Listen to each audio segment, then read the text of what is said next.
Sallallahu alaihi wasallam.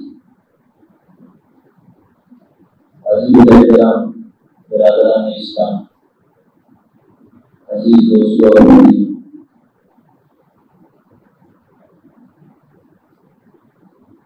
अल्लाह ताला ने हमें औलाद की शक्ल में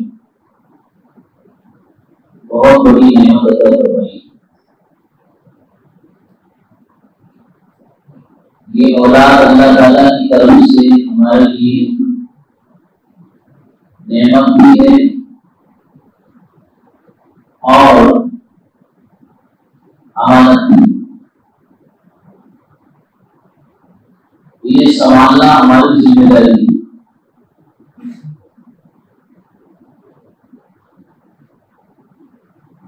संभालना दो तरीके से होता है, एक उनके जिस्मों को भी संभालना है, जान को। वो हर मामले में होते हैं, बीमार हो गए तो इलाज करते हैं, सर्दी गर्मी से बचाने के कपड़ों का इंतजाम करते हैं, रहने के लिए मकान का इंतजाम करते हैं। जिंदगी महफूज रहे, जिस्म और जान पर कोई आफत और मुसीबत ना आए, इसके लिए तो बड़ी मेहनत है। लेकिन एक और जिम्मेदारी जो जिस्म और जान को बचाने और इबादत करने से ज्यादा नाजुक और अहम है, वालिदैन के दिल में, सरपरस्तों और पेरेंट्स के दिल में। वो दूसरी जिम्मेदारी ये है कि हम अपनी औलाद की रूह को मुर्दा होने से बचाएं, उनका दिल मुर्दा ना होने में।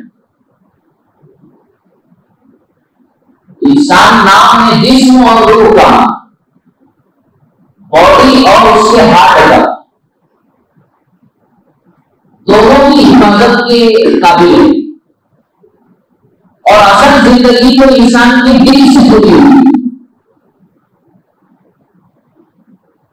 दिल की हरकत और नाम से कम हो जाती है तो ये जिस्म कोई काम कर लेता है।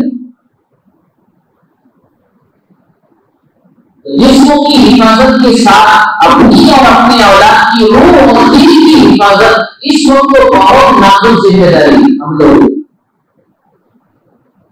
दिल में कुफ्र ना आए, दिल में शिर्क ना आए, दिल में अल्लाह के अलावा की मोहब्बत ना आए, दिल के अंदर दूसरों की अदावत ना आए, नफरत ना आए, हिर्स ना आए, लालच पैदा ना हो, दूसरों के लिए बुरा चाहने के जज्बात दिल में ना आए, बल्कि इस दिल में क्या आए?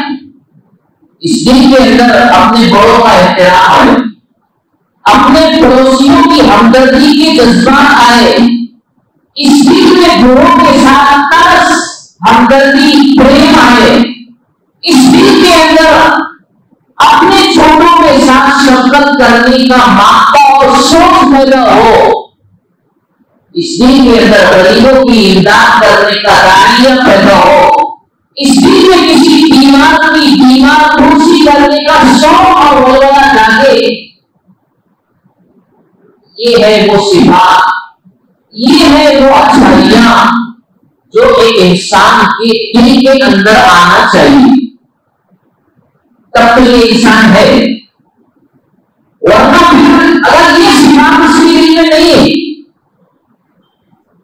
और वो नेगेटिव सिफात, नेगेटिव चीजें जैसे कुफ्र है, शिर्क है, दूसरों की जो है हक़ारत है, दूसरों के साथ नफरत है, हसद है, दूसरों को नुकसान पहुंचाने का ख्याल है जज्बात में, ये सारे अगर नेगेटिव पहलू और चीजें अगर इंसान के दिल में अगर समा रही है तो वो एक चलता फिरता हरकत करता हुआ इंसान तो दिखाई दे रहा है, लेकिन हकीकत ये है कि वो मरा हुआ, वो इंसान नहीं।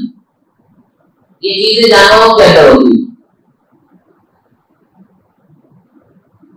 दोनों तरह से अपनी औलाद की हिफाजत करना है।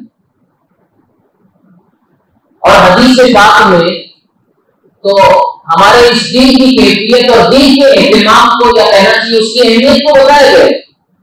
अला इन्ना फी जसदी लमुज़गा इज़ा सलुहत सलुहल जसदु कुल्लु व इज़ा फसदत जसदु कुल्लु अला वहियल कल्ब।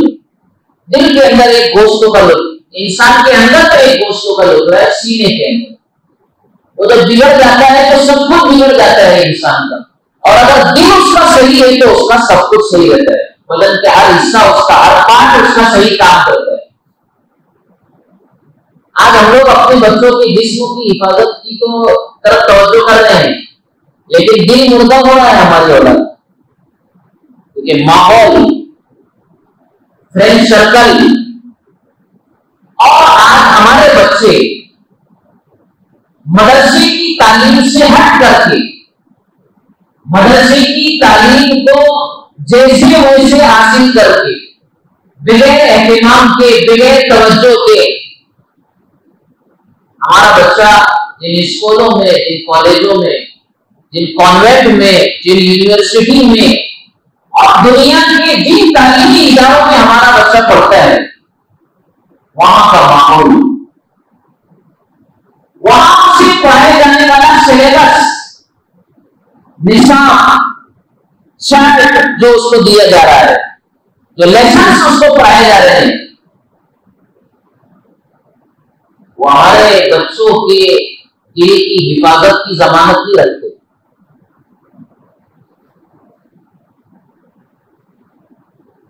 और फिर उस पर सोने पे सुहागा, फिर वहां का माहौल, आजादाना माहौल, दोस्ती यारी का माहौल, नाइट क्लबों में वक्त गुजारने का माहौल, स्कूल और कॉलेज के कैंपस में अजनबियों से दोस्ती का माहौल, जिन्हें कभी नहीं जानते, और इससे आगे बढ़ करके गैर मुस्लिम बिरादरान के वतन के साथ, दीगर कौमों के साथ हमारे मुस्लिम बच्चों और बच्चियों की दोस्ती और यारी,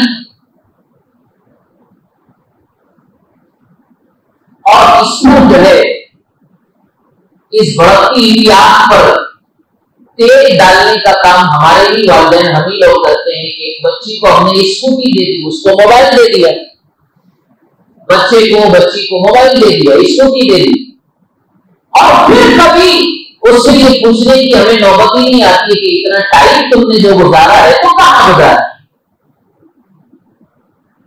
तुम्हारा फ्रेंड सर्कल कैसा है, तुम्हारी दोस्ती यारी किन बच्चों के साथ है, कई गैरों के साथ तो नहीं है, आवारा बच्चों और बच्चियों के साथ तो नहीं है। आपके इल्म में शायद ये बात होगी अभी कि इस वक्त हमारे मुल्क में हमारी मुस्लिम बच्चियों का अपने मजहब को छोड़ करके दूसरे मजहब में कन्वर्ट होना और इस्लाम को छोड़ करके दूसरे मजहब में जा करके दूसरा मजहब और धर्म इख्तियार करके गैर मुस्लिम लड़कों के साथ शादी ब्याह के वाकयात एक नहीं, सैकड़ों नहीं, हजारों हो रहे। उसका दिल बना नहीं ना, उसके दिल में इस्लाम की मोहब्बत रची बसी नहीं है, इसलिए कि हमने उसको मदरसे की तालीम, किताब और सुन्नत की तालीम, शरीयत की तालीम से या तो बिल्कुल दूर रखा है, या तो एक कैटेगरी तो ये है दिया ही उसको इस्लाम की तालीम, या सेकंड लेवल पर दूसरे दर्जे में हमने मदरसे की और शरीयत की कुरान की तालीम उसको दी, लेकिन बराए नाम। बराए नाम का मतलब होता है जैसी वैसी। उसे कुरान पढ़ना नहीं आता, उसे रसूलुल्लाह सल्लल्लाहु अलैहि वसल्लम की सीरत को पता नहीं है, वो सहाबा के वाकयात को दूर की बात है, वो नाम तक नहीं जानता, नाम भी। मोटी मोटी इस्लाम की बेसिक तालीम, बुनियादी तालीम, गुस्ल के फराइज, वजू के फराइज, हजरत नबी करीम सल्लल्लाहु अलैहि वसल्लम का नाम गिरामी, हजरत सहाबा के नाम, सहाबिया के नाम और हजरत नबी करीम अलैहिस्सलातु वस्सलाम की अज़वाजे मुतहहरात यानी आपकी बीवियों के नाम, आपकी यानी नबी की पाकीज़ा जिंदगानी के अहम अहम पहलू जैसे कि मेराज। हमारा बच्चा नहीं जानता है, स्कूल जाता है बराबर, लेकिन मदरसे में उसकी हाजिरी बहुत कम है, बराए नाम है। और मुसीबत ये है कि हम लोगों ने यानी उनके पेरेंट्स और बच्चों के वालिदैन ने मदरसे की तालीम को सेकंड दर्जे में रखा है। इसको मैं आज की जुबान में कहूं सौतेला सुलूक जिसको कहते हैं। एक होता है अपना बच्चा और एक होता है पराये से लिया वो गोद लिया वो बच्चा, ये भाई का बच्चा। अपने बच्चे के साथ आदमी जो हमदर्दी, जो उसकी देखरेख, उसकी निगहदाश्त करता है, वो बहरहाल गोद लिए बच्चे के साथ नहीं होती है या किसी और के बच्चे के साथ नहीं होती है। इतनी मेहरबानी मेरे भाइयों, मैं जो बात आपसे कह रहा हूं ये बहुत ज्यादा हमारे लिए सोचने का लम्हा है। इस वक्त हम स्कूल जरूर पढ़ाएं, डॉक्टर बनाएं, इंजीनियर बनाएं, प्रोफेसर बनाएं, लेक्चरर बनाएं। अभी 2-4 दिन पहले मुल्कों के अंदर नीट एग्जाम का रिजल्ट आया, बड़ी खुशी हुई हमें देख करके कि हमारे मुस्लिम बच्चों और बच्चियों ने बहुत उसके अंदर जो है नुमाया कामयाबी, अच्छी कामयाबी हासिल की। बहुत खुशी की बात है। बिल्कुल आला तरीन लेवल पर हमारे मुस्लिम बच्चे और बच्चियों ने नीट एग्जाम के अंदर जो है फाइट किया मुल्कों के अंदर। अल्लाह ताला उनको और तरक्की अता करे। इस्लाम किसी तालीम का दुश्मन नहीं है, आप गौर से सुनना इस बात को। इस्लाम में दीन और दुनिया की तालीम, ये तकसीम इस्लाम में नहीं है कि ये दुनिया की तालीम है और ये दीन की तालीम, बिल्कुल नहीं। याद रखो ये बात। इस्लाम ने जो डिवाइडेशन किया है और जो तकसीम की है तालीम और इल्म के बारे में, वो तकसीम है अल्लाह के नबी सल्लल्लाहु अलैहि वसल्लम ने फरमाया, अल्लाहुम्मा इन्नी अस्अलुका इल्मन नाफिआ। देखो तकसीम बताई जा रही है, ए अल्लाह मैं इल्म नाफे, नफा देने वाला इल्म तुझसे मांगता हूं। कौन सा इल्म? तो पता चला कि इल्म की पहली तकसीम है इल्म नाफे, जो नफा दे इंसान को। और अल्लाह के नबी सल्लल्लाहु अलैहि वसल्लम ने इल्म की दूसरी जो तकसीम की, यानी दूसरी जो किस्म बयान फरमाई हुआ है, अल्लाहुम्मा इन्नी अऊज़ु बिका मिन इल्मिन ला यनफा। ऐ अल्लाह, देखो हमारे नबी दुआ कर रहे हैं, ऐ अल्लाह मैं ऐसे इल्म से आपकी पनाह चाहता हूं, आपकी हिफाजत में आना चाहता हूं, ला यनफा, जो नफा नहीं देता, फायदा नहीं देता।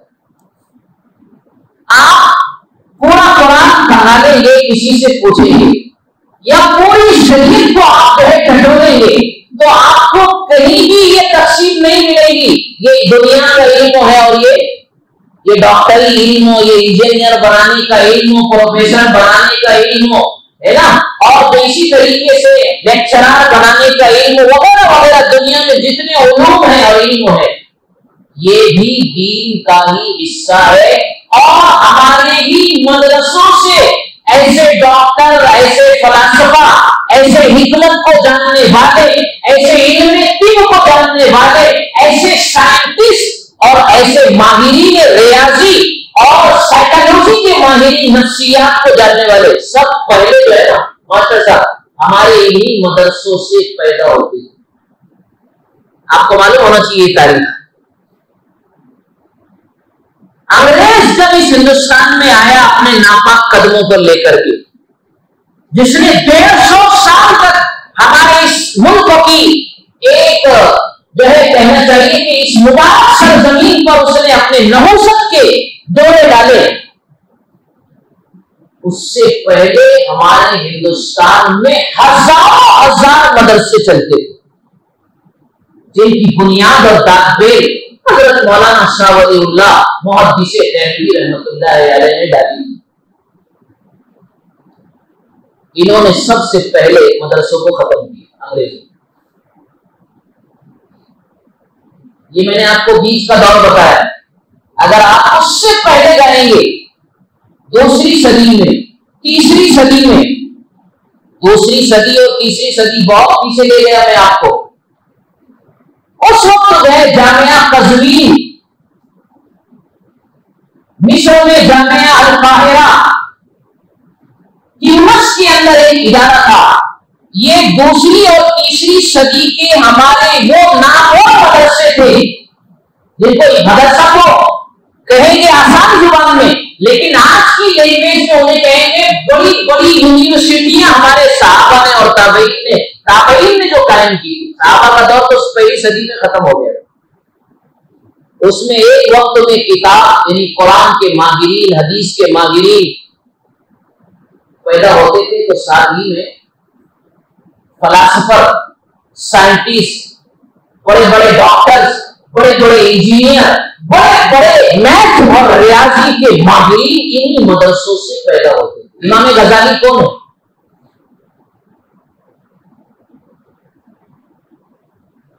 लेकिन अब हुआ ऐसा कि फिर उसके बाद मुल्क जब इनके नापाक कदम आया अंग्रेजों, इन्होंने मदरसों को खत्म किया। हमारे बुजुर्गों ने मेहनत की, मुल्क में बिरादरान वतन ने हमारा साथ दिया मुल्क की आजादी के लिए। हमारे अल्लाह उलमा ने अपनी जानों के नजराने पेश किए, इस मुल्क को आजाद करवाया। सबसे बड़ा मसला ये था कि 1947 15 अगस्त को मुल्क को आजाद हो गया, वो बात है यहां से उनको भगाया गया। लेकिन सबसे बड़ा मसला मेरे भाइयों था मुसलमान बच्चों के ईमान और अकीदे को बचाया। क्यों? इसलिए कि ईसाई मेहनत कर रहे थे, मदरसे तो खत्म हो चुके थे, मुसलमानों के पास कोई सरचश्मा नहीं था इल्म लेने के लिए बच्चों को ईमान और अकीदे की हिफाजत के लिए। कादियानी मेहनत कर रहे थे, जो मेहनत आज मेरे भाइयों बहुत मुहज़्ज़ब तरीके से हो रही है। बेहयाई कल्चर, बेहया कल्चर के रास्ते से, स्कूलों और कॉलेजों के आजादाना माहौल से और कॉलेजों और स्कूलों में पढ़ाए जाने वाले सिलेबस और निसाब के रास्ते से खामोश मेहनत जो हमारे मुस्लिम बच्चियों और बच्चों के दिमाग को अपील कर रहे हैं और उन्हें अपने मजहब से, इस्लाम से बेइत्तेमाद करने की जो कोशिश खामोश तरीके से चल रही है, ये मेहनत पहले खुले तौर पर चल रही थी मुल्कों की आजादी के बाद। तो हमारे बुजुर्गों ने सोचा कि अब ईमान कैसे बचेगा, तो ये तय हुआ कि हम मदरसा खोलेंगे और अपने ही मुसलमान भाइयों से उनकी मेहनत की कमाई ₹1, ₹2, ₹100, ₹5 जो जैसा दे सकता है लेंगे और इन बच्चों को इल्म दीन पढ़ाएंगे, फ्री में पढ़ाएंगे। इसलिए मदरसों में फ्री तालीम का सिस्टम मुल्क की आजादी के बाद से हमारे बुजुर्गों ने इसलिए रखा था कि अगर आज हम पैसा तलब करते हैं, डिमांड करते हैं फीस की, तो कोई भी इन गुर्बत सदा माहौल में हालात का शिकन होने की सूरत में कोई भी जो है फीस देने तैयार नहीं होगा, ईमान कैसे बचेगा? इसलिए फ्री चार्ज तालीम का सिस्टम हमारे बुजुर्गों ने मदरसों की बुनियादों को कायम करके डाला। लेकिन हम लोग ऐसा समझते हैं कि मदरसा एक 2 नंबर की चीज है, फ्री पढ़ाया जाता है, तो इसका क्या मतलब कि मदरसा 2 नंबर की तालीम है? मदरसा 1 नंबर की तालीम। अगर हमारा बच्चा 2.5 घंटे पूरी पाबंदी से अगर मकतब में नहीं आता, याद रखो मेरी बात, हमारा बच्चा और बच्ची 2.5 घंटा या 2 घंटे पूरी पाबंदी से किसी भी मैदान में जाने से पहले, किसी भी एक्टिविटी से पहले अगर वो मकतब में, मदरसे में उस्ताद और मुअल्लिम के सामने 2-2.5 घंटे की पाबंदी से अगर हाजिरी नहीं देता, मैं आपको इस मेंबर पर बैठकर अपने बुजुर्गों के हवाले से पूरी जमानत के साथ ये बात कर रहा हूं मेरे भाइयों, हम जिस माहौल में और फितने के माहौल में जी रहे हैं, आप, मैं भी और आप भी अपने बच्चों के ईमान, अकीदे और दिल के इस्लाम पर बाकी रखने की गारंटी नहीं दे सकते। आप इसे मामूली ना समझे, बिल्कुल नहीं दे सकते हम गारंटी। अगर हमारा बच्चा 2 से 2.5 घंटा अगर पूरी एहतिमाम और पाबंदी से अगर पहले मदरसा आता है, उसके दिल में उस्ताद मदरसा अल्लाह की मोहब्बत डालता है, नबी की सीरत उसे पढ़ाता है, सहाबा के वाक़यात कुर्बानियों के उन्हें पढ़ाता है, अल्लाह की किताब उसे सही पढ़ना सिखाता है। मकतब में क्या होता है? मकतब में वो होता है जो दुनिया की किसी यूनिवर्सिटी में नहीं होता है। मकतब में वो आदाब जिंदगी सिखाए जाते हैं, वो जिंदगी जीने का हुनर सिखाया जाता है जिसकी आज पूरी दुनिया को जरूरत है। एक बाप अपनी औलाद से अदब चाहता कि नहीं चाहता? बोलो ना। एक बाप अपनी औलाद से अपना इकराम चाहता है नहीं चाहता है? एक माँ अपनी औलाद से, एक माँ होने की हैसियत से वो चाहती है कि ये मेरा इकराम करे, मेरी खिदमत करे। एक पड़ोसी चाहता है कि नौजवान अपने बड़ों की कदर करे। समाज में हर व्यक्ति, समाज का हर सदस्य ये चाहता है कि मेरी कोख से जन्म लेने वाली औलाद और मेरे समाज में और मेरी सोसाइटी और क्लाइंट में रहने वाला हर बच्चा और बच्ची वो बाअखलाक बने, वो बाकिरदार बने, बच्चियां हैं वो पढ़ने वाली बने, हया उनकी जिंदगी का हिस्सा रहे, वो बड़ों का इकराम करते हो, वो बूढ़ों का दर्स खाते हो, वो गरीबों का हाथ बटाते हो, वो अपने वालिदैन की खिदमत करते हो, अपने बड़ों का इकराम करते हो। मेरे भाइयों, यही अखलाकियात की अजीम बुनियादें इन मदरसों और मकतबों में पढ़ाई और सिखाई जाती है। ये कहीं आपको नहीं मिलेगी। मैं ये नहीं कहता कि दूसरे इदारे बच्चों को अदब नहीं सिखाते, लेकिन जो माहौल 100% आदाब जिंदगी का मदरसों में बच्चों को दिया जाता है, वो कहीं आपको इस अंदाज से नहीं मिलेगा। जरूर होता है, हर टीचर, हर मुअल्लिम, चाहे वो स्कूल का हो, कॉलेज का हो, मैं उससे इनकार नहीं करता, वो जरूर बच्चों को अच्छाई सिखाते हैं, कमालात सिखाते हैं, खूबियां सिखाते हैं, लेकिन जिस पैमाने पर मदरसों में ये काम होता है वो कहीं और नहीं। अब अगर हम मदरसे से बेतवज्जोही करें, पाबंदी से बच्चों को मदरसा, जो एहतिमाम स्कूल भेजने के लिए होता है, बहुत अच्छी बात है, मैं पहले से तारीफ कर रहा हूं, बहुत अच्छी बात है। हमें अपने बच्चों को दुनिया की तालीम यानी उस तालीम से दूर नहीं रखना है, वो भी हमारी जरूरत है, अहम जरूरत, लेकिन उससे पहले हमारा ये कहना है कि हम अपने बच्चों को किताब, सुन्नत, शरीयत और मदरसे की तालीम से बिल्कुल अनजान न रखें, और वैसा ना भेजे मदरसा जैसा आप जो है आजकल भेजते हैं। गया तो भी कोई टेंशन नहीं गया तो भी टेंशन, कपड़े अच्छे हैं तो भी मसला नहीं, खराब है तो भी मसला नहीं। जो मेकअप आप स्कूल और कॉलेज भेजते हुए करते हैं, वो मेकअप मदरसा करते हो तो भी लगा दो ना, कर दो ना उसको। मेकअप का मतलब है सफाई सुथराई, उसके बाल सही कर दो, उसके बालों में कंघी कर दो, उसे तेल लगा दो, उसे पाउडर लगा दो, मदरसा लगा दो। अल्लाह की और कायनात की सबसे अजीम किताब को अपने सामने रखकर पढ़ने जा रहा है, उसकी कदर और अजमत अगर पेरेंट्स के दिल में नहीं आती है, वालिदैन के दिल में अगर किताब और अल्लाह की किताब की अजमत नहीं आती है, हमारा मदरसे में जाने वाला बच्चा उसकी कदर और कीमत को क्या जान सकता है? मेरे दर्दों को आप महसूस कीजिए। आप अपने मदरसे के मुअल्लिमीन का ख्याल रखिए, आप जानिए कि वो कितनी मेहनत से हमारे बच्चों के दीन, इस्लाम और ईमान की हिफाजत की मेहनत इन चटाइयों पर और बोलियों पर बैठकर वो करते हैं, थोड़ी थोड़ी पगार में, छोटी छोटी तनख्वाह में। वरना खूबसूरत जिंदगी कौन नहीं चाहता है? कौन आलीशान कमरों में नहीं रहना चाहता है? कौन अच्छी और बड़ी तनख्वाह में अपने आप को नहीं देखना चाहता है? कौन मामूली तनख्वाह पे आज काम करने के लिए तैयार है? मैं एक छोटा सा वाकया बोल देता हूं जल्दी से। कोयत का एक वाकया है। एक बाप ने अपने बेटे की शिकायत की कोर्ट में, अदालत में जाकर कि मेरा बच्चा मुझे माहाना खर्च नहीं देता। गौर से सुनना, मेरा बच्चा मुझे माहाना खर्च नहीं देता, उसे आप मजबूर करो कि मेरा आप मैं उसका बाप मंथली या माहाना मुझे कुछ ना कुछ जो है खर्चा दिया करे।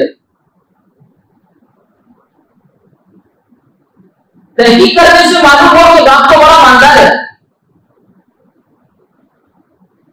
लेकिन बहरहाल उसने ये शिकायत मुकदमा किया, कोर्ट ने हाजिरी की आदेश दिया, बच्चे को लड़का हाजिर हो। आज तुम्हारे वालिद ने कहा कि मेरे अब्बा जी कहा कि तुम्हारे वालिद कोर्ट में तुम्हारी शिकायत करते हैं कि तुम उनको माहाना खर्च कुछ नहीं देते हो। बराबर है ये बात? बच्चे ने कहा बिल्कुल सही। क्यों नहीं देते हो? कहा मेरे वालिद को जरूरत नहीं है क्योंकि वो बहुत ईमानदार है, बहुत पैसा है उनके पास, लेकिन उसके बावजूद उनका ये कहना है कि तुम उन्हें कुछ ना कुछ माहाना खर्च दे। बेटे ने कहा कि इसकी तो उनको कोई जरूरत ही नहीं है, इसलिए ये चीज मेरे ऊपर थोपने की क्या जरूरत है? जज ने कहा, मैजिस्ट्रेट ने कहा कि उसके बावजूद वो तुम्हारे पिता हैं, तुम्हारे वालिद हैं, और जो माल तुम्हारे पास है, शरीयत कहती है अंत वो माल का अभी का, ए बेटे तू और तेरे पास जितना भी माल है ना वो सब तेरे अब्बा का है। बाप को पूरा राइट है बेटे के माल पर। नौजवान समझो इस बात। अब्बा अगर खर्चा मांगते तो बहुत खर्चा लगता बोले तुमको, खर्चा बहुत है बोले तुम्हारा, और बेटा अपने फ्रेंड सर्कल और होटल में जाकर दोस्तों और यारों के साथ 1000, 1500, 2000 यूं कमा देता है एक दावत के अंदर, एक जो है प्रोग्राम में। मिनिस्टर ने कहा कि तुमको देना पड़ेगा 1 दीनार। शरीफ बाप ने कहा मेरा बेटा मुझको, कितना कोयत में दीनार चलता है सिक्का, 1 दीनार मेरा बेटा मुझे मंथली देगा, बस मुझे मेरे लिए इतना काफी। आदेश दिया मैजिस्ट्रेट ने और जज ने कि तुम्हें हर महीना, और शर्त लगाया बाप ने, बगैर किसी वास्ते के अपने हाथ से मेरे पास आकर इसे 1 दीनार, सिर्फ 1 रुपया, 1 दीनार का मतलब कोयत का 1 रुपया, जो यहाँ के बड़े ज्यादा बन जाए, वो मुझे अपने हाथ से बगैर किसी वास्ते के देगा। उसको केस मामला खत्म हो गया, बच्चे को आदेश दे दिया तुम्हें देना है, नहीं देंगे तो फिर कोर्ट तुम्हें बुलाएगा। ठीक है, फैसला तो हो गया।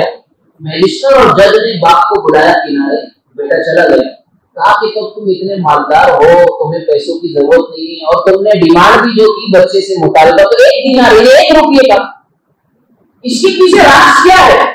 बाप ने कहा जज साहब बात यह है कि मेरा बच्चा पढ़ा लिखा भी है, दुनिया बड़ा कारोबार और बिजनेसमैन है, महीनों हो जाते हैं मैं अपने बच्चे की शक्ल नहीं देख पाता। समझ रहे हैं आप बात को?